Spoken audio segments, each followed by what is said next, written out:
Hello, everybody, and welcome to day 6 of 28 days to master level chess tactics. Today is the final test of double attack, and I'm actually going to step it back with 3 positions that are, I guess, basic to medium difficulty. And the reason I'm doing that is because it's always good to look at really complicated positions and then step back and kind of see how far you've come with your application of 1 to, I guess I would say, 5 or 6 move tactics that are pretty concrete.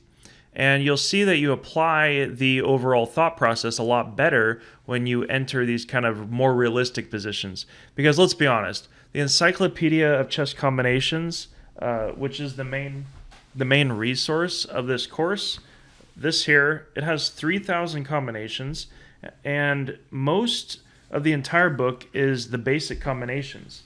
Now these are all from Grandmaster games, which means that the majority of even Grandmaster games are decided by somewhat basic level tactics, which is a good thing because the more complicated and the harder a tactic is, also the less rare it is that you'll be able to apply it. So of course, the 80-20 rule of chess, you want to focus on what works. Now this position is black to move.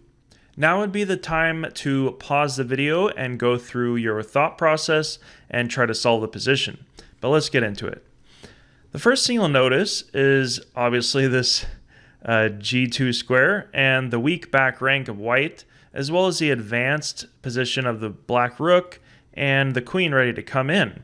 But in order to find a way to break through, you have to notice these various elements. And I want to make a final point in day 6 that it's more important to be more general in the beginning and to be more accurate in the beginning of your thought process than at the end. Because if you miss a candidate move, then you're much more likely to miss a winning combination.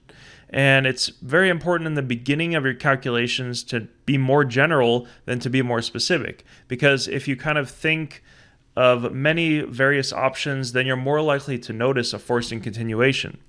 These two rooks, the white rook and the black rook, are in contact, and the black rook is on the second rank ready to attack, so you don't really want to think about making a forcing continuation with your rook. You want to think about bringing another piece in. Of course, black would love to go something like, rook to a1, but just taking the knight takes, it doesn't really give anything for black. The bishop is a little hard to get in, so you would look at the queen. Now, this might seem crazy, but queen to f3 is the correct solution. So queen to f3 works because the queen can take, but you're having a double threat along the back rank and on the g2 square. So when you see an advanced pawn, that should lend your mind to finding ways to make a double attack if your opponent has a second weakness, namely, in this case, a back rank. With queen to f3, then if white takes, you'll check on the back rank. And surprisingly, just because of the geometry of the pieces and the pawn covering this g2 square, it's a weak back rank and there's no way to interpose. The rook, if he goes here, and then finally the queen, and you get a checkmate. Now, if he tries to give a more stubborn resistance, say queen to f1, then you still have to look for forcing variations. So this bishop doesn't really offer anything, but the rook to a1 is a sudden winning variation. Now, if the queen takes, then you just checkmate right away on g2. If the rook, any piece that's thrown in the way, you just take. Well, I guess you go here. And if the queen takes again, you get checkmate. And even if he moves, say at b4, you can just checkmate on g2 anyway, because the rook is pinning the queen. In position 2, it's white to move, and you can pause the video now. In this position, you actually get to practice some of the basic mating patterns that I covered in 28 Days to Better Chess Tactics. So white is a little more active, and you really need to know the knight and bishop mating combination along here. And that's a factor in this position. The bishop is actively placed. The knight is actively placed, though the pawn is threatening on an f5, so you need to do something forcing if you're going to give away the knight. The rooks, if you didn't have any forcing continuation, you could just activate the f-rook to the e-file and contest it there, because black is possibly planning to come in on e2 if the knight moves. But in this specific position, then you actually have knight to e4. Now, if the pawn takes on f5, it's all over because knight takes f6 is not only a fork on the rook and the king, but it's also a discovery. So you're going to win just way too much material if the king goes here, or basically anywhere. He has to go either to h8 or g7. You take, and then you're up an extra rook, it looks like. So that's all over. Now, if the knight takes, this is where basic mating patterns come in. You have to see that the b2 bishop is covering all the dark squares, and the knight on h6 delivers checkmate. That would be a sudden loss. And the only move left is rook takes. So you'd have to look at that more closely. I guess now that I'm looking at it, you could bring the bishop back. Either just take the knight, or even more forcing is knight takes check, rook takes, and then you still get the discovery and losing or winning for white tons of material, black's losing too much. All right, so if the rook takes on e4, then you would look at knight check, but more importantly, just bishop takes. And now you are threatening with a double attack, the rook on d8, as well as a checkmate. So black would be forced to take, and then you would just snap up that rook. Black does get a final check on e2, and he could potentially win a pawn, but actually this d6 pawn, this passed d6 pawn decides everything.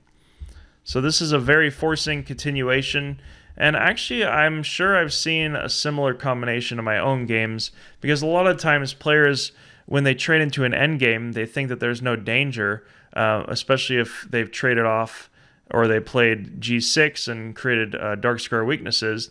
But you can always attack even and especially in the early endgame. Moving on to position 3. In position 3, it's white to move, and you can pause the video now.